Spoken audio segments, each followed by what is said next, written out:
నమస్తే అండి అందరికీ. మా రాయలసీమ స్పెషల్ శనగిత్తనాల పొడి, అలాగే పులగం చేస్తున్నానండి. వేడి వేడి పులగంలో కొంచెం నెయ్యి వేసుకొని, అలా ముద్దలుగా కలుపుకొని తింటుంటే ఎంత కమ్మగా ఉంటుందంటే చెప్పలేమండి. ఈ పొడి అనేది ప్రతి ఒక్కరింట్లోనూ స్టాక్ ఉంటుందనమాట. అంత కమ్మగా ఉంటుందనేసి చెప్తున్నాను.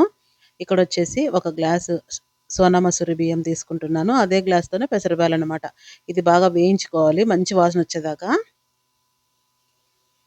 ఇలా వేయించినేటివి కలిపి నానబెట్టేసుకోవాలి. ఒక అర్ధగంట అయినా. సరేసురంటామండి మేము. అంటే ఒకటికి 2 గ్లాసులు. ఇక్కడ 1:30 కదా! 3 గ్లాసులు నీళ్లు పోసుకుంటున్నాను. తగినంత ఉప్పేసుకొని ఇంక స్టవ్ మీద పెట్టేసుకోవడమే కొంచెం నానబెట్టుకున్నాక. ఇక్కడొచ్చేసి శనగిత్తనాల పొడికి శనగిత్తనాలు 1:30 కప్పు తీసుకున్నాను. అలాగే ఒట్టిమిరపకాయలు కూడా తగినంత ఇలాగ ఆయిల్‌లో వేయించుకోవాలి. అప్పుడే టేస్ట్ వస్తుందనమాట. ఇలాగ ఒట్టిమిరపకాయలు, అలాగే ఉప్పేసుకొని ఫస్ట్ మిక్సీకేసుకొని మళ్ళీ తెల్లవాయలు ఇవి ఎంత పడితే అంత టేస్ట్ ఉంటుంది.